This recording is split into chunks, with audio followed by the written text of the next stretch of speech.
move to class. We could talk racism all day, and most people who are not African American just turn the channel when we talk about racism. But this class issue, we don't talk about class. Barack Obama and his children, his little girls, and Michelle, they moved on up. They did well in school. They moved on up, and they got a big deluxe apartment in the sky called the White House. Right. His girl's gonna be all right. But there's a lot of folks who, ain't gonna be all right because they're in subpar schools and subpar neighborhoods. So most of us, how come we don't talk about this class divide we have inside the African community and just the African American community and throughout America? Classism. This is this whole notion around looking at both issues writ large.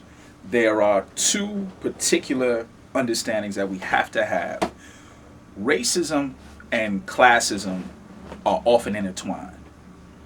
It's really important to understand where they diverge, where they separate, and then where they converge. And I'm going to make an argument that they converge in many more places. So we're talking about, and Obama often talks about this when he was state senator, U.S. senator, this whole notion around a both and scenario. Not just race, not just class, but both. And really understand the complexities as to how they work. And in many cases, we can talk about one without the other. But in most cases, they're combined. And it's very important not to separate them. And depending on the situation. So when we talk about Barack and Michelle and their daughters, Sasha and Malia, they go to a school called Sidwell Friends, which is, probably I think tuition may be about $40,000 a year, right? Like a college. But this whole notion around it, and think about that. There are other students in the United States who have schools that don't have books, right? I mean, so let's think about that disparity. What are we expecting from a young person who doesn't have a book, who may not be allowed to take a book home? What are we expecting? What are we expecting of them in schools, and what decisions have we made about them? I'll make the argument, and this is championed by folks like Pauline Lippman, Bill Ayers, Kevin, who just came in office. These young folks have been deemed disposable. I mean, and we have to be that clear about it. If a young person does not have the materials in the school to actually engage the larger world and actually make conscious and informed decisions, we have determined them disposable. And in that disposability, we have regulated them to a couple of occupations, right? Low-wage service sector military or incarceration. And if you're in a private prison, you're working for someone. And now state prisons are contracting with private corporations. So really understanding that. So are we talking about race? Yes. Are we talking about class? Yes. And it's important to actually talk about spaces where race might be prevalent, place where class might be prevalent, but then talking about the spaces where they merge. An example just happened a couple weeks ago at San Diego University of California, San Diego, where white fraternity members had this theme party called a Compton Cookout, right? Folks get dressed up in blackface and fake Jerry curls and dookie chains and do all this stuff. But then it gets better because they broadcast it on the local university television station, right? And these are all college folks, so we're arguing a particular level of class there. But of course, you have non-traditional or first-generation college students. But at the same time, this is a space where racism, white supremacy was sanctioned, right?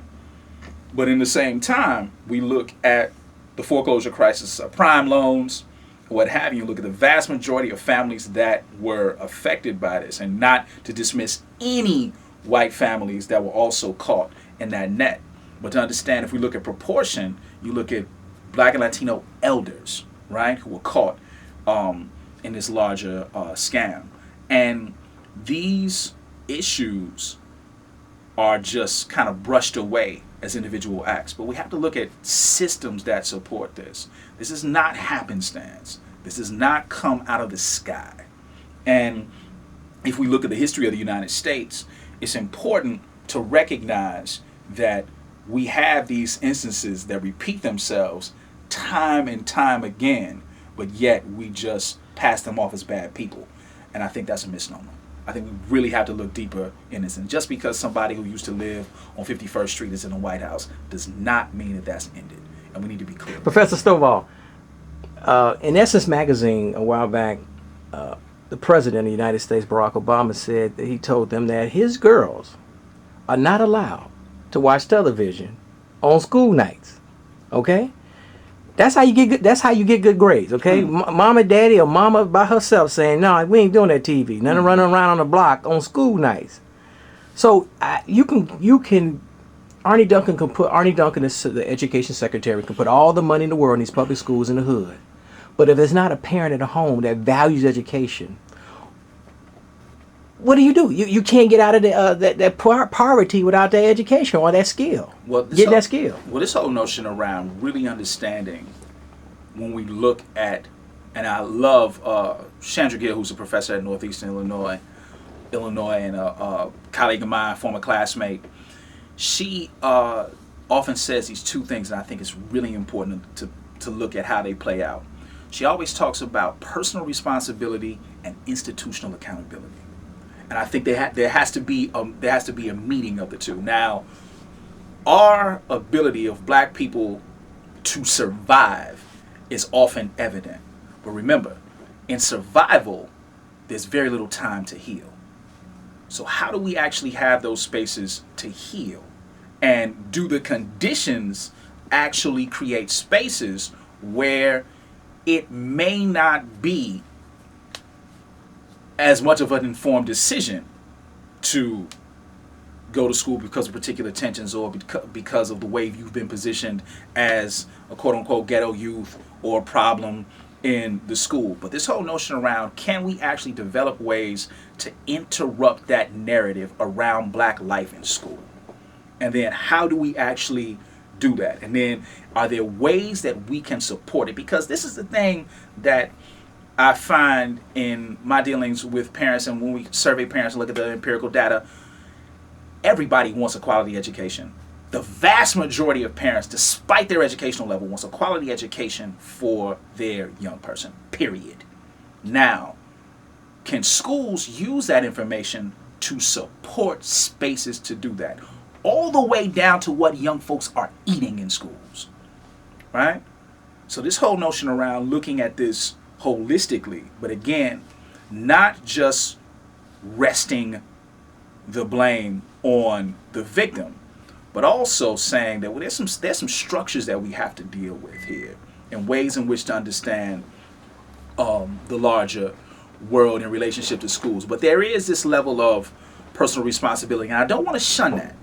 But this whole notion around can schools be a space to support the development of personal responsibility? And I would argue yes, but that's a very forward-thinking, different type of school that do exist. But this whole notion around getting folks in the fold, and that combination, just like the combination of race and class, this combination of individual responsibility and institutional accountability. We should not look at those things as folks like to say as mutually exclusive. They are not.